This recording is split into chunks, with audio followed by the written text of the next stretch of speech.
Queridos, eu convido você a abrir a sua Bíblia no primeiro livro de Coríntios, capítulo 5. Nós começamos semana passada a estudar essa carta que Paulo envia à igreja em Corinto. O nosso intuito é vermos quais foram os problemas que aconteceram na igreja que levaram Paulo a escrever essa carta aos Coríntios. Para que nós, como igreja, para que nós, como povo de Deus, possamos, como homens e mulheres sábias, perceber os problemas que Corinto teve, para que não venhamos a andar nos mesmos caminhos. Semana passada nós vimos que o primeiro problema, e talvez o mais grave que existia na igreja de Corinto, era divisões. A igreja estava começando a se dividir em várias facções, em vários grupos. Paulo registra isso no capítulo 1, tá? E vai trabalhando com esse tema até o capítulo 3 ou 4.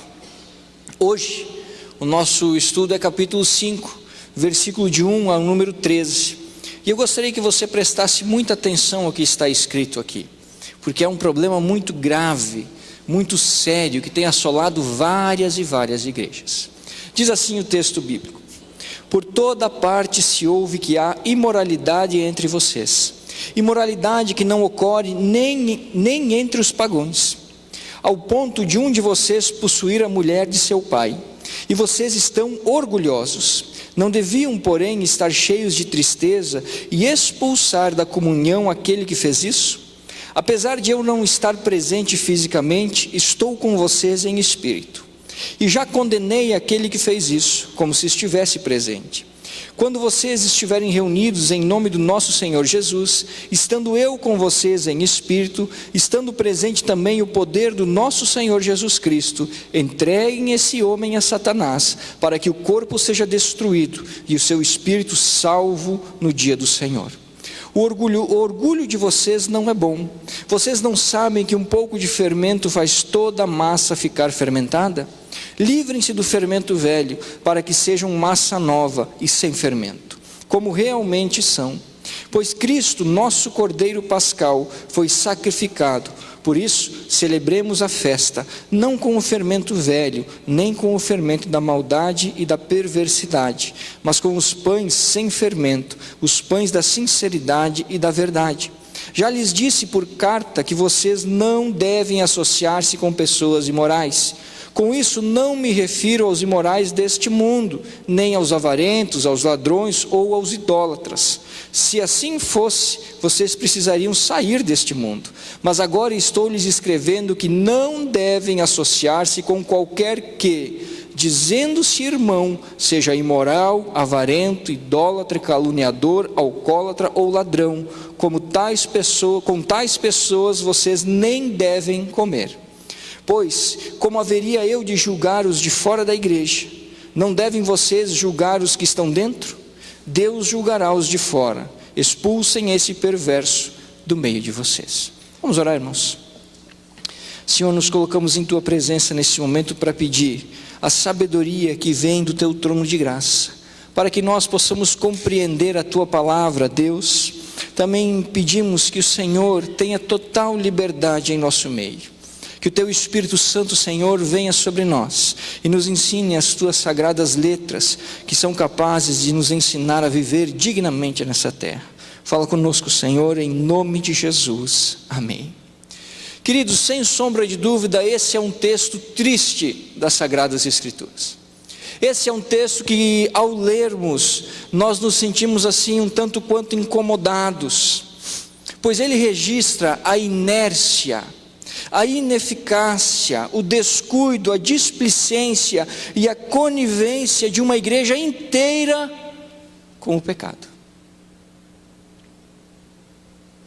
Parece algo estranho falar isso, parece que não combina, e realmente não deve combinar. Mas a igreja em Corinto estava passando por um problema gravíssimo no seu meio. Um jovem havia se juntado sexualmente, e os estudiosos dizem que provavelmente ele havia se casado, com a madrasta, a esposa do seu pai. O mais chocante, o que incomoda o coração de Paulo não é esse ato, por mais terrível que fosse, mas o que incomoda o coração de Paulo é que a igreja não fez nada, é que a igreja viu isso, e nós não sabemos, o texto não dá a entender por quanto tempo isso continuou a acontecer, mas nós podemos ter a certeza que não foi apenas uma vez, tá? A igreja nada fez, a igreja viu essa situação, presenciou esse pecado, viu esse erro, presenciou essa falha e conviveu com isso como se não estivesse absolutamente nada de errado, ao ponto de Paulo escrever no versículo 1 e 2, vocês estão felizes e orgulhosos, quando deveriam estar tristes e chorando,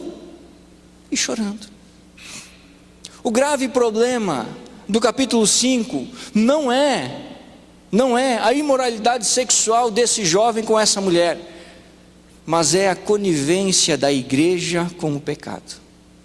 É a igreja ver o pecado, saber do pecado, entender o pecado, mas não fazer nada. Esse é o grave problema. E nos parece que as coisas em Corinto andavam de mal a pior. Primeiro, divisão. Agora, um fato conhecido na cidade inteira, que a igreja não trata. Parece que a igreja caminha a largos passos para problemas piores e para uma possível derrocada. Irmãos, uma coisa é certa: todos nós somos igreja e todos nós somos pecadores. Agora, uma diferença muito grande é eu cometer um pecado por deslize, outra diferença é eu conviver com um pecado. Há uma diferença gigantesca. Outra coisa é certa: o pecado está ao derredor da igreja, sempre querendo entrar, querendo se fazer presente, querendo estar no meio da igreja, querendo escandalizar a igreja, querendo envergonhar a igreja, querendo desmerecer a igreja. E quando a igreja não trata os seus pecados, ela está em maus lençóis. Porque uma igreja que não trata os seus pecados, ela abdica da verdade bíblica. E quando nós que somos igreja, ou Corinto que era igreja, abdica da verdade bíblica, é a mesma coisa que convidar Deus para sair por aquelas portas afora. E aí, a igreja que deveria se chamar Casa do Senhor, local de oração, povo santo de Deus, torna-se clube. Num clube há divisões, num clube há pecados e escândalos que não são tratados, mas numa igreja não. Numa igreja que serve a Cristo e que é chamada pelo nome do Senhor Jesus, o pecado aparece, e precisa aparecer para ser tratado, não para envergonhar, mas para trazer tratamento. E Paulo vai dedicar o capítulo 5 inteiro dessa carta, tratando sobre essa questão: o pecado versus a igreja versus o pecado. E nós podemos tirar algumas lições fantásticas desse texto para nós como igreja, mas também para nós como servos do Deus vivo. E nessa noite então eu quero conversar com você sobre essas lições: pecado versus a igreja versus o pecado. Primeira coisa que Paulo me ensina está no verso 1 e 2. Por toda parte se ouve que há imoralidade entre vocês, imoralidade que não ocorre nem entre os pagãos, ao ponto de um de vocês possuir a mulher de seu pai. E vocês estão orgulhosos. Não deveriam, porém, estar cheios de tristeza e expulsar da comunhão aquele que fez isso. A falta de ação da igreja diante do pecado envergonha o nome de Cristo para todos ao redor. Quando uma igreja se nega a tratar o pecado, ela está envergonhando publicamente o nome santo do Senhor Jesus. Quando você nos negamos a tratar os nossos pecados, nós estamos envergonhando publicamente o nome do Senhor Jesus. Percebam que Paulo fala algo profundamente interessante. O recado é duro, áspero, mas precisava ser assim, porque a situação em Corinto não estava boa. Paulo chama a igreja e diz assim: nem entre os pagãos se comete tal ato detestável. Diz ele no versículo 1: ouve-se entre todos a imoralidade que há no meio de vocês. A fama de Corinto certamente não estava boa. E aqui nós precisamos entender um agravante. Se nós entendermos a história de Corinto, nós vamos perceber como esse recado de Paulo é duro, mas é verdadeiro. A cidade de Corinto era uma cidade muito promíscua. Existia em Corinto o templo da deusa Afrodite, a deusa do amor. E a forma de adorar essa deusa era através do sexo cultual. Nesse templo existiam aproximadamente 10.000 prostitutas cultuais. Todos os dias, ao final da tarde, elas saíam do templo e iam ao porto da cidade e se relacionavam com qualquer homem que estivesse ali disposto a cometer o ato sexual. Era comum, era a forma de adorar a deusa. Em Corinto ficava uma grande e imponente estátua de Apolo, o deus do sol. A estátua de Apolo trazia com muitos detalhes a beleza do corpo masculino e incentivava, dizem os historiadores, a prática do homossexualismo. Tanto é que esta cidade era conhecida por essa prática também. Agora você imagina o cenário de Paulo escrevendo. Paulo está escrevendo para uma igreja que está numa cidade onde a prostituição é algo normal, onde o homossexualismo é algo normal, onde a perversidade sexual é algo normal, que não assusta ninguém. E quando Paulo escreve à igreja que está nessa cidade, Paulo diz assim: nem eles que estão acostumados com essa perversão sexual fazem o que está acontecendo no meio de vocês. Olha que grave que era a situação de Corinto. Uma cidade sexualmente corrompida não praticava a imoralidade que estava acontecendo dentro da igreja de Cristo. E isso ficou conhecido por todos, pois diz ele, em toda parte se ouve a imoralidade que está acontecendo no meio de vocês. E se isso não fosse o bastante, Paulo ainda fala à igreja, diz assim: vocês vêm, vocês convivem e vocês estão orgulhosos do que está acontecendo. Como se não fosse terrível o ato que esse rapaz cometeu com a sua madrasta, vocês nada fizeram, vocês manteram-se calados, vocês estão coniventes com o erro, porque vocês observam o erro, mas não o tratam. Então, para os de fora, são todos farinha do mesmo saco. É isso que Paulo está falando àquela igreja. Agora perceba a mentalidade da igreja de Corinto, irmão. Ter um membro nessa situação e orgulhar-se disso pode nos parecer estranho para nós que somos aqui do interior, mas a mentalidade de Corinto não está tão distante da mentalidade de muitos irmãos em Cristo dos dias de hoje. Muitos cristãos afirmam: a igreja precisa ser inclusiva, a igreja precisa ser politicamente correta, a igreja precisa ser tolerante, ela não pode falar de pecado, porque senão ofenderá as pessoas. Ela não pode tratar o pecado, porque senão é uma afronta ao individualismo das pessoas. A igreja precisa ser aberta a todos. Bobagem.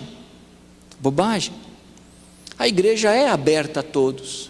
A igreja é inclusiva. A igreja não aceita pecado. Simples assim. Ninguém está proibido de entrar na igreja. Ninguém jamais é obrigado a fazer parte de uma igreja. Mas nós precisamos entender que esse pensamento moderno, diabólico, tem destruído igrejas por não tratar o pecado. Uma das funções da igreja é tratar o erro, é ser bálsamo de Deus para curar o pecador, para restaurar a vida. Agora, quando isso não acontece, a igreja é envergonhada, o nome de Jesus é envergonhado, o poder de Deus é envergonhado, porque as pessoas que estão fora olham para a igreja e pensam o seguinte raciocínio: bobagem, conheço o fulano que vai lá, o cara tem mais amante do que cueca, e toca no louvor, e prega, e todo mundo sabe, ninguém faz nada. Era isso que estava acontecendo em Corinto. Como é que o evangelho vai impactar o coração de uma cidade promíscua sexualmente, se dentro da igreja o pecado era maior ainda? Corinto não estava engrandecendo o nome de Jesus, estava jogando na lama. Corinto não estava adorando ao nome de Jesus, estava fazendo chacota com o nome de Jesus. A postura dessa igreja para com aquele rapaz foi a mais errada possível. E isso trouxe àquela cidade vergonha ao nome do Senhor. Quando uma igreja se nega a tratar os erros, ela está envergonhando o nome do seu Salvador. O pecado precisa ser tratado, na minha vida, na sua vida, na nossa história, porque ele é algo que não deve pertencer à nossa vida, por isso precisa ser tratado, e o instrumento é a igreja. Então a primeira coisa que Paulo me ensina é isso, é que quando a igreja se nega a tratar o pecado, ela envergonha Cristo para os que estão fora, não para os que estão dentro, mas para aqueles que não conhecem o Evangelho. E aí, num raciocínio lógico, a igreja não está atraindo as pessoas, ela está afastando as pessoas. E aí, ela não está sendo instrumento de Deus para a salvação, mas ela está mais sendo instrumento do diabo para a perdição. O meu e o seu pecado envergonham o nome de Cristo para aqueles que estão fora. E isso é muito sério. Segunda coisa que eu aprendo nesse texto sobre pecado versus igreja, igreja versus pecado, encontra-se no versículo 2 ao 5 e também no versículo 12 ao 13, quando o apóstolo Paulo diz assim: e vocês estão orgulhosos, não deveriam, porém, estar cheios de tristeza e expulsar da comunhão aquele que fez isso? Apesar de eu não estar presente fisicamente, estou com vocês em espírito, e já condenei aquele que fez isso, como se estivesse presente. Quando vocês estiverem reunidos em nome do nosso Senhor Jesus, estando eu com vocês em espírito, estando presente também o poder de nosso Senhor Jesus Cristo, entreguem este homem a Satanás, para que o corpo seja destruído e o seu espírito seja salvo no dia do Senhor. Versículo 12 e 13. Pois como haverá eu de julgar os de fora da igreja? Não devem vocês julgar os que estão dentro? Deus julgará os de fora. Expulsem esse perverso do meio de vocês. A disciplina é uma realidade bíblica necessária para a igreja e para o bem de todos. A disciplina é uma realidade bíblica necessária para o bem da igreja, para o meu e para o seu bem-estar. É bíblico, é real, é verdadeiro, é correto. Diante desse caso, Paulo orienta que seja realizada a disciplina com esse rapaz, mas aquela mais severa que nós temos condição de fazer. A orientação de Paulo era que esse rapaz fosse desligado do seio da igreja, fosse convidado a se retirar do meio da igreja. Talvez você esteja se perguntando: pastorzão, mas e a dona? Porque o homem não pecou sozinho. E a mulher, como é que fica? Bom, pela linha de raciocínio de Paulo, através do verso 12 e 13, nós chegamos à conclusão de que essa mulher não fazia parte da igreja, apenas o rapaz. Percebam que Paulo orienta que o rapaz seja desligado, e no verso 12 ele diz assim: nós não julgamos os de fora, Deus que julgue eles, nós julgamos os nossos, os de dentro. Provavelmente essa mulher não fazia parte da igreja, apenas o rapaz fazia parte da igreja. Por isso que a disciplina alcança apenas o rapaz, porque disciplina é para os membros da igreja, para aqueles que compartilham da mesma fé, daqueles que convivem no mesmo espírito, para aqueles que fazem parte do mesmo corpo. Disciplina da igreja não é para quem não é cristão, somente para aqueles que professam Jesus como Senhor e Salvador das suas vidas. Os de fora, Deus os julgue, Deus os julgue, mas os de dentro, os membros do corpo, a igreja é chamada a cuidar, e quando necessário é chamada a disciplinar. Vou dar um exemplo para a gente entender melhor. Quando eu era pequeno, eu sempre fui de aprontar demais, assim, sempre fui muito arteiro, e a minha mãe era assim meio, entendeu? Não tinha muita conversa, né? A mamãe já era mais da ação, não era muito do diálogo, entendeu? A vara pegava solta lá em casa, e toda vez que eu ia apanhar eu fazia a mesma pergunta: mas e os meninos que estavam comigo? A mãe dizia sempre a mesma coisa: eu sou tua mãe, não deles, minha preocupação é contigo, é você que eu tenho que ensinar, não eles, eles têm os pais deles. É mais ou menos isso que o texto está dizendo. Nós precisamos cuidar dos nossos, disciplinarmente. Os de fora, Deus é quem sabe, Deus é quem sabe. Agora, aqueles que compactuam da mesma fé, das mesmas convicções, sim, se necessário for, devem ser chamados à disciplina. E aqui eu preciso entender o que é disciplina, porque senão eu posso compreender errado e ter uma visão errada e ser contrário à palavra de Deus. Disciplina não é castigo, disciplina não é expressão de ódio, disciplina não é raiva, ao contrário, disciplina é um ato de amor. Se você é pai, você vai entender o que eu vou falar. Quando você disciplina o seu filho, você faz isso porque você tem raiva dele? De jeito nenhum. Você faz isso porque ele errou e você sabe que tem que corrigir para que a coisa não fique pior, para que no futuro ele não tenha a vida destruída. Você faz por amor. Amor. Disciplina é um ato de amor de Deus, da igreja para com o pecador que está no meio da igreja. E Paulo nos orienta muito bem como deve ser feita a disciplina. Em primeiro lugar, ele nos deixa claro que a disciplina não deve ser feita por causa de usos e costumes. O que é isso?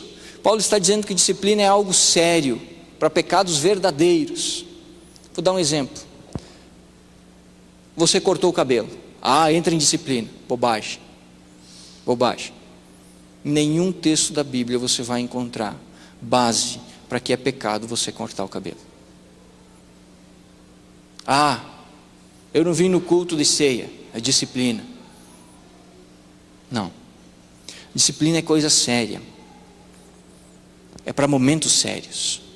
Percebam que o erro desse menino não foi um erro bobo. E detalhe, não foi um erro, houve uma sequência de erros. O caso era sério. E aqui nós vamos esclarecer o seguinte: talvez você pense assim, bom, então disciplina é só para os pecados sexuais. Nada disso, nada disso. Disciplina é para todos aqueles pecados que Deus traz à tona, para que sejam tratados na igreja, sejam eles sexuais ou não. Difamação de um irmão, briga dentro da igreja, sonegação, roubo, infidelidade, tudo isso serve à disciplina, porque são coisas graves, sérias, reais. Não são usos e costumes. A madame veio de calça e não de saia, vai ser disciplinada. Bobagem. Disciplina não é para isso. Disciplina é para pecado de verdade, é para pecado. O pecado sempre é de verdade. mas é para pecado. Quando Deus traz à tona, a igreja precisa tratar. Ela deve ser feita no poder e no nome do Senhor Jesus. Perceba que nos versículos 2, 3 e 4, Paulo fala sobre isso. Ele diz assim: estando em espírito e Cristo Jesus conosco, expulsem esse menino. Ela não pode ser feita em momento de raiva, ela não pode ser feita em momento de ódio, pelo contrário, ela precisa ser bíblica, ela precisa ser feita em nome de Cristo Jesus. Ela deve ser feita por toda a igreja. Perceba que no versículo 4, se não falha a memória, Paulo diz assim: estando todos vocês presentes. Por que ela deve ser feita por toda a igreja? Por um princípio simples. Às vezes a diretoria ou o conselho disciplina um membro, e ele vai ao seio da igreja e ele conversa com o corpo da igreja, e alguns irmãos dizem assim: ah, mas você não merecia isso, ah, mas foi duro demais, isso não é correto. E ao invés da igreja ajudar a tratar o problema, a igreja está criando divisão dentro da própria igreja. Por isso que Paulo diz assim: estando todos vocês reunidos, disciplinem esse menino. Paulo não chama só a diretoria, Paulo não chama só os irmãos mais velhos, Paulo não chama só os anciões da igreja, de jeito nenhum. Paulo diz assim: quando toda a igreja estiver reunida, apliquem a disciplina. Apliquem a disciplina. Paulo também diz que ela deve ser real. O que eu estou falando com isso? Estou dizendo com isso que alguns anos atrás a ideia de disciplina se desvirtuou dentro das igrejas. Muitas igrejas chamam as pessoas assim: o irmão está em disciplina, e é somente isso que acontece. Não tem tratamento nenhum, não tem acompanhamento nenhum, não tem supervisão nenhum, não tem nada. Está em disciplina, um dia sai a disciplina, outro dia volta.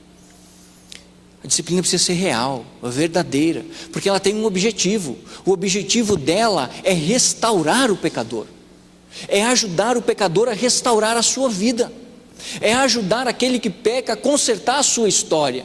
Por isso que ela precisa ser real, efetiva. No caso aqui, é o último estágio. Paulo fala no versículo 5 uma coisa que nós precisamos entender muito bem para não fazer confusão. Quando ele diz assim: entreguem esse rapaz a Satanás, para que o corpo seja destruído e o espírito seja salvo no dia do Senhor. O que isso significa? Senão a gente faz uma confusão tremenda.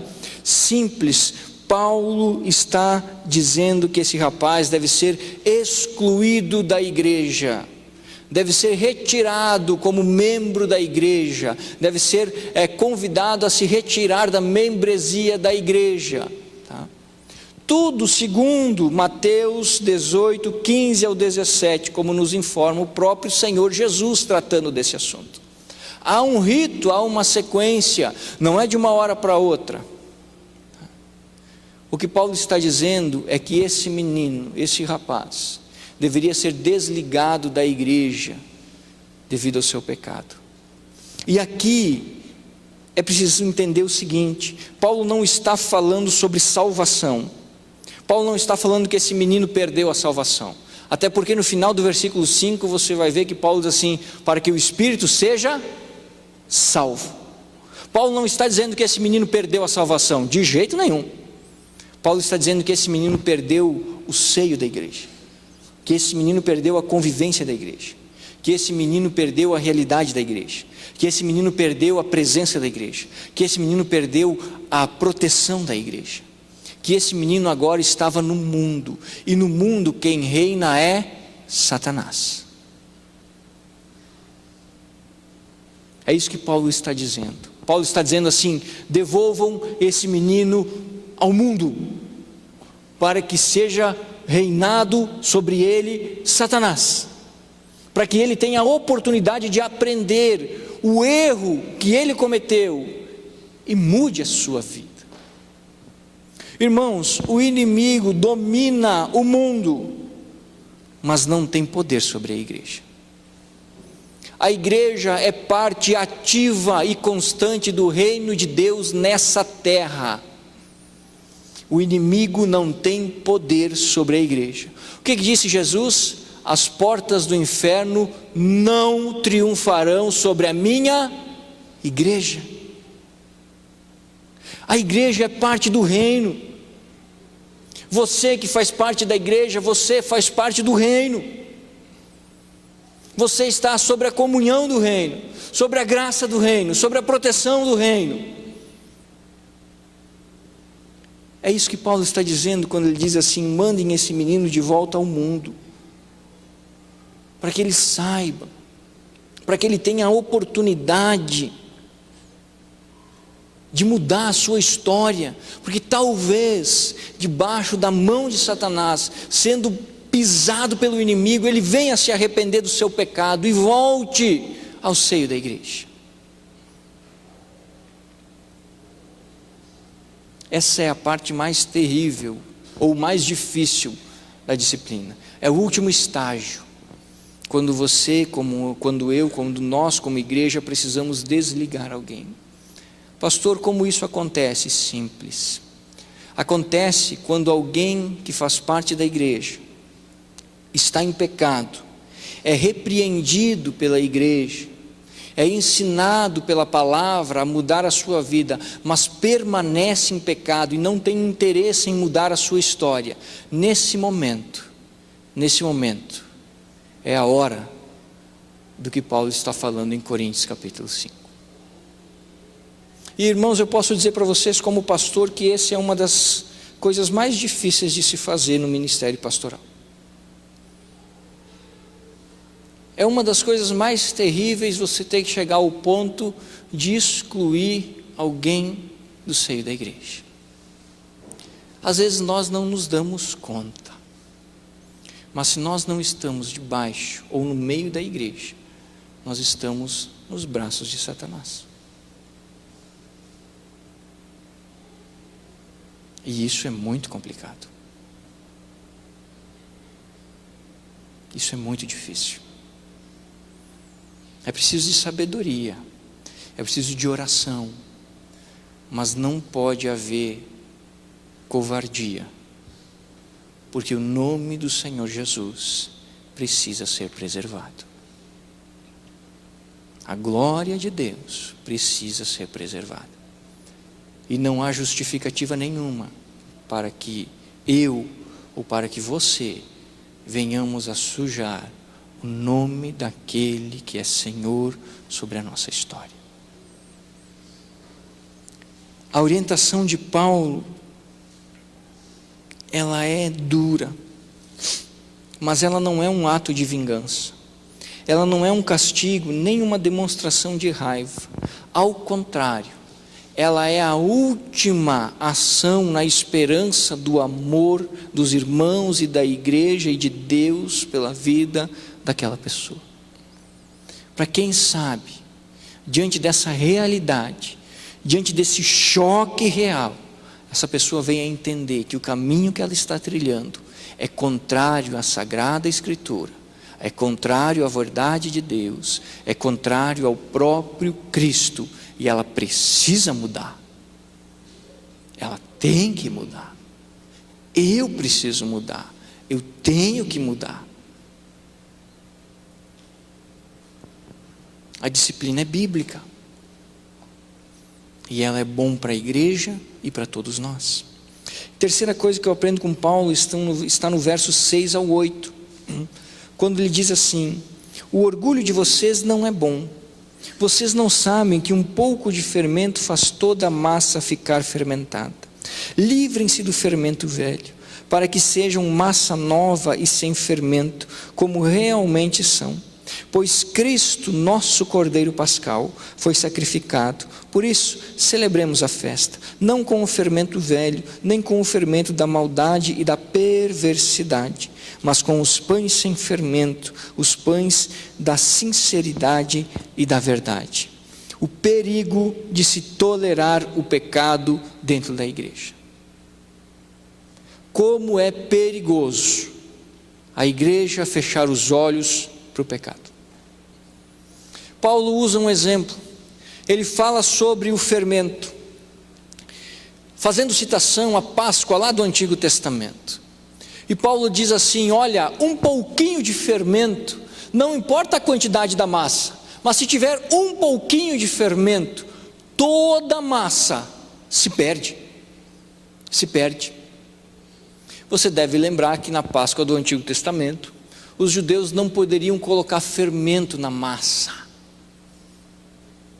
Não deveria ser posto.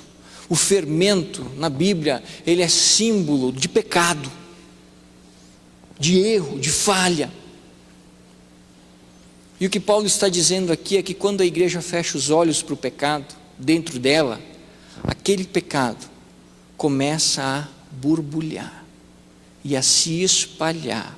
E o que acontecia num caso começa a se multiplicar, até que chega o ponto que tudo apodreceu. Essa semana nós temos em cima da nossa mesa lá em casa uma cesta de vime, onde a Bruna coloca as frutas, laranja e essas coisas. E a Vitória, ela come fruta, mas ela come muito pouquinho, né? Um tisquinho de nada. E esses dias, não sei quanto tempo atrás, eu ou a Bruna cortamos meia pera. E a outra metade nós colocamos na cesta. Só que com o passar dos dias vai colocando uma outra fruta por cima e foi se escondendo na dita da pera. E ninguém nem lembrava da dita da pera. Essa semana eu fui pegar uma laranja, puxei a laranja, tinha uns pelinhos, disse, mas aqui com laranja não tem pelo? Isso alguma coisa não está certa. Fui tirando outra laranja, quando eu vejo a pera ali embaixo, toda apodrecida, já manchando e levando bolor para todas as outras frutas da cesta. É isso que Paulo está dizendo. Paulo está dizendo assim: quando há pecado no meio da igreja, se não for tratado, esse pecado contamina toda a igreja. É como você ter um saco de laranjas. Se você tiver uma laranja podre, as outras laranjas boas não vão purificar a suja, mas a suja vai sujar as boas. O pecado é assim. Por isso que é perigosíssimo, perigosíssimo para a igreja fechar os olhos para o erro. O pecado é a pior das podridões. Basta um para arruinar uma vida inteira. É a coisa mais séria das nossas vidas e precisa ser tratado com total seriedade. Não é brincadeira. Um pecado meu não tratado pode destruir a minha história, pode destruir a sua história, a sua família, a minha família. Pode arrebentar com tudo, porque pecado não é brincadeira. Pecado não é birra de Deus para fazer a gente cuidar da nossa vida, de jeito nenhum. Pecado é desgraça, é morte, é destruição, é inferno, é perdição eterna. E se eu não cuidar, eu estou abraçado com a podridão do pecado, quando poderia estar com as minhas vestes limpas pelo sangue do Cordeiro. Muitas igrejas e muitas pessoas têm experimentado a derrotada, a queda, a derrota, por tolerarem o pecado nas suas vidas e no seu meio. E isso pode ser percebido com grande clareza quando nós olhamos o povo de Israel. Se você lembrar da história do povo de Israel, você vai lembrar que eles foram chamados por Deus para serem o povo da promessa. Deus os separou dentre todos os povos do mundo. E a promessa de Deus para o povo de Israel era simples. Lá em Deuteronômio, Deus diz o seguinte: se vocês cumprirem os meus mandamentos, se vocês cumprirem as minhas ordenanças, eu abençoarei vocês pelos séculos dos séculos, e nunca permitirei que a desgraça ou a destruição bata a sua porta. Mas, se vocês trocarem os meus mandamentos, pecando, adorando outros deuses, vocês estão trilhando o caminho da sua própria destruição. E se você ler a história do povo de Israel, é muito interessante, porque você vai perceber um povo que ele começa e ele vê todas aquelas maravilhas de Deus, e aquele poder de Deus, e aquelas coisas fantásticas de Deus, e de repente ele cai. E aí Deus começa a estruturar tudo de novo, e de repente ele cai. E a vida do povo de Israel foi essa gangorra, subia e descia, subia e descia, subia e descia, até o ponto que o povo basicamente se esquece de Deus. E sobram alguns pequenos remanescentes no país inteiro. E Deus então envia um povo estranho e forte e tira Israel da sua terra e o leva para o exílio. E espalha o povo judeu pelo mundo inteiro como castigo pelo pecado. É isso que acontece, irmãos, quando nós não tratamos com seriedade a questão do pecado na nossa vida, nem no meio da igreja. Muitas pessoas têm vivido a história do povo de Israel nas suas vidas pessoais, e muitas igrejas têm vivido a história do povo de Israel porque estão descuidados acerca do pecado, porque estão vivendo uma gangorra. Ora bom, ora ruim, ora bom, ora ruim, ora bom, ora ruim. O problema é que às vezes, irmãos, você não sobe mais. O problema é que às vezes a hora ruim continua por um tempo que nenhum de nós gostaria que continuasse. Porque todo pecado tem a sua consequência. E uma soma de pecados tem uma soma de consequências.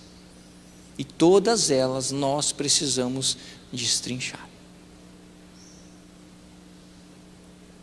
Muitas pessoas têm vivido a dor da derrota porque se abraçaram com o pecado, ao invés de se abraçarem com Cristo. E aqui Paulo fala, quando ele diz assim, olha, o nosso Cordeiro Pascal é Jesus. O que Paulo está dizendo? Paulo está dizendo que Cristo, o nosso Cordeiro, morreu para pagar os nossos pecados, e que nós somos livres do nosso pecado, e que o que nos basta é termos a determinação e a força espiritual provente do Espírito de Deus para rechaçarmos esse pecado na nossa vida, porque nós não somos escravos do pecado. Cristo nos libertou, o sacrifício de Cristo é válido pela eternidade. Ele é o nosso Cordeiro Pascal, que trouxe liberdade para a nossa vida. Agora, é preciso de postura. Esses tempos atrás um rapaz me perguntou assim, pastor, o que eu faço para fazer as coisas certas? Eu disse, é só ter vontade. O que eu faço para mudar? Eu disse, é só ter vontade. Ter vontade de mudar e muda, pronto. Cristo já te libertou, muda, pronto. O poder de Deus se reveste e se derrama sobre nós, muda, pronto, sim. É preciso mudar. Nós somos chamados à mudança. O pecado não pode ser nosso Senhor. Ele tem que ser um acidente, não uma constância. Cristo nos libertou. Não feche os olhos para o pecado. Eu não devo fechar os olhos para o pecado. Nós precisamos enfrentá-los e derrotá-los no nome de Jesus, no poder do Espírito de Deus, pois nós somos livres, pois o nosso Senhor morreu para nos libertar de todo e qualquer pecado. Não permita que haja fermento na sua vida espiritual, porque senão toda a trajetória acaba sendo marcada. Quarta e última coisa que Paulo me ensina estão nos versos 9 ao 11, quando ele diz assim: já lhes disse por carta que vocês não devem associar-se com as pessoas imorais. Com isso, não me refiro aos imorais deste mundo, nem aos avarentos, aos ladrões ou aos idólatras. Se assim fosse, vocês precisariam sair desse mundo. Mas agora estou lhes escrevendo que não devem associar-se com qualquer que, dizendo-se irmão, seja imoral, avarento, idólatra, caluniador, alcoólatra ou ladrão. Com tais pessoas vocês não devem comer. A igreja não pode aceitar uma vida pecaminosa. A igreja não pode aceitar uma vida pecaminosa. O grave problema de Corinto não foi o ato daquele rapaz, mas foi a igreja fechar os olhos, abaixar os ouvidos e concordar com o erro. A igreja não pode aceitar uma vida cheia de pecado. E essa talvez seja o retrato mais fiel da realidade da grande maioria da igreja evangélica brasileira. Pessoas que enchem a boca para se dizerem cristãos, mas que não possuem uma vida digna diante de Deus. Pessoas que carregam Bíblias, mas são dominadas pelo pecado em seus corações. Pessoas que falam, mas não fazem. Pessoas que afirmam, mas não vivem. Esse era o gravíssimo problema de Corinto. Certamente em Corinto se falava da verdade de Deus, mas a igreja não vivia a verdade de Deus. Certamente em Corinto se pregava a realidade da graça de Deus, mas a igreja não vivia a realidade da graça de Deus. Certamente a igreja sabia que não deveria tolerar o erro, mas ela vivia abraçada ao erro. Isso chama-se hipocrisia. Falar uma coisa e viver outra. Esse foi um dos grandes pecados que Jesus denunciou na vida dos fariseus. Jesus olhava para os fariseus e dizia assim: vocês são hipócritas, vocês falam com a boca, mas o coração de vocês não tem nada, são apenas palavras vazias, soltas ao vento, não serve para nada, porque a vida de vocês não serve para nada. Os fariseus se diziam homens tementes a Deus, mas era só da boca para fora. E o grande embate de Jesus foi com esses homens, que se diziam servos de Deus, mas não eram. Irmãos, e como está cheio a igreja evangélica brasileira dessa realidade. Homens que sobem em palanques, ou que sobem em púlpitos, oram pomposamente, erguem seus braços, louvam ao Senhor, e sonegam, roubam nos cargos públicos, se deixam corromper e corrompem outras pessoas.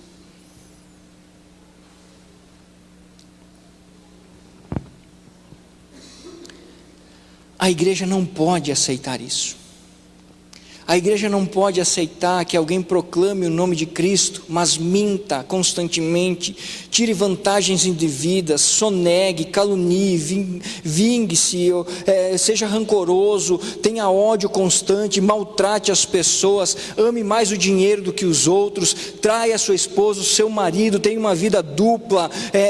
Não é possível aceitar isso. Não é possível. Não é possível aceitar um cristianismo que vem da boca para fora. O maior inimigo da igreja é o falso cristão. É o falso cristão. É aquele homem que enche a boca para falar de Deus, mas durante a semana comete os mais detestáveis erros, sem a mínima consciência de arrependimento. Esse é o maior inimigo da igreja hoje, porque ele vem poluindo a igreja com ideias satânicas que estão destruindo a igreja evangélica. Nós precisamos ser tolerantes. Não se deve pregar sobre pecado. Uma igreja não pode disciplinar. Nós vamos fazer a festa gospel. Tem o funk gospel, porque tem gente que gosta de funk. Nós vamos fazer a rave gospel para os jovens adorarem ao Senhor toda noite. Nós vamos ter um namoro gospel. E nós vamos ter tantos outros gospel e gospel e gospel. Se tem uma coisa que foi criada diabólica dentro da igreja, é o dito gospel. Às vezes nós imaginamos que nós podemos fazer tudo se a gente coloca esse gospel atrás. Não é assim, irmãos, não é assim. A igreja de Corinto, ao que indica, era uma igreja gospel. Estava lá, adorando a Deus, o homem pegando a madrasta. É gospel, relacionamento gospel, tolerância moderna, uma igreja nova, inclusiva. Só se for inclusiva para o inferno. Só isso, só se for assim. Não, irmãos, não. Eu não estou dizendo, irmãos, e nós precisamos ter cuidado quando nós tratamos desse assunto, para que nós não entendamos errado. Eu não estou dizendo que nós vamos ficar fiscalizando a vida de uns dos outros, e aquele pequeno detalhezinho que eu souber, eu vou dizer: olha, o irmão fez isso, nós precisamos colocá-lo em disciplina. Não estou dizendo isso. O que eu estou dizendo é que quando Deus, na sua infinita sabedoria, traz à tona o pecado da minha vida ou da sua vida, que nós nos negamos a tratar, nós como igreja, como corpo de Cristo, precisamos chamar esse irmão, seja ele quem for, e dizer assim: irmão, nós estamos vendo essa situação, biblicamente você está errado, e nós queremos ajudá-lo a consertar. Nós somos uma família e queremos ajudar você a ter uma vida digna diante de Deus. É isso que eu estou dizendo. Porque nós também não podemos imaginar que a igreja é um lugar onde eu vou ficar bisbilhotando na vida do outro só para contar para todo mundo: eu vi o fulano mentiu aquela hora, o fulano fez isso. Aí quem precisa de disciplina é você que está cuidando da vida dos outros, eu que estou cuidando da vida dos outros. O que eu estou dizendo, irmãos, é que nós precisamos ser bíblicos, que nós precisamos ser fiéis às Sagradas Escrituras, que nós precisamos ser dirigidos pelo Espírito de Deus. E irmãos, o Espírito muitas vezes traz à tona a situação, para que seja tratada, para que seja corrigida, para que seja restaurada, para que uma vida seja ganha, para que mudanças aconteçam. Se um dia você for chamado a ter uma conversa tete a tete, não fique chateado, é para o seu bem.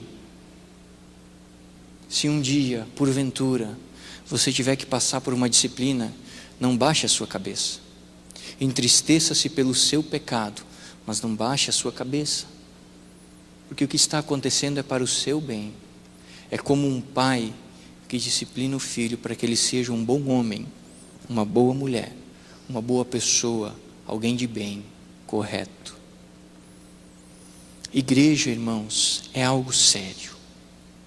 Pecado é coisa séria, é veneno mortal, e a igreja precisa estar atenta. Eu preciso estar atento na minha vida, você precisa estar atento na sua vida.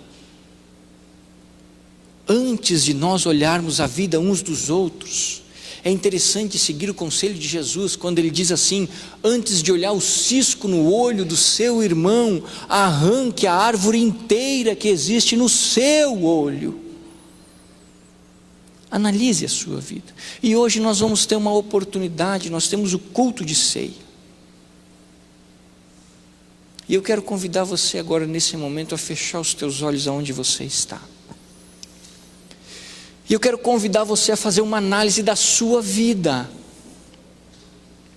Quais são os pecados que estão guardados lá na última porta do seu coração, que só você e Deus também conhece, o inimigo, astuto como sempre, também sabe.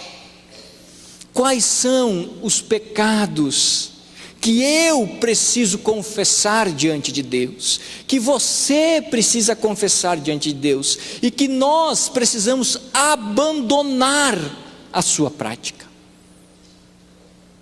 Vamos tirar alguns minutos agora, para sondar o nosso coração.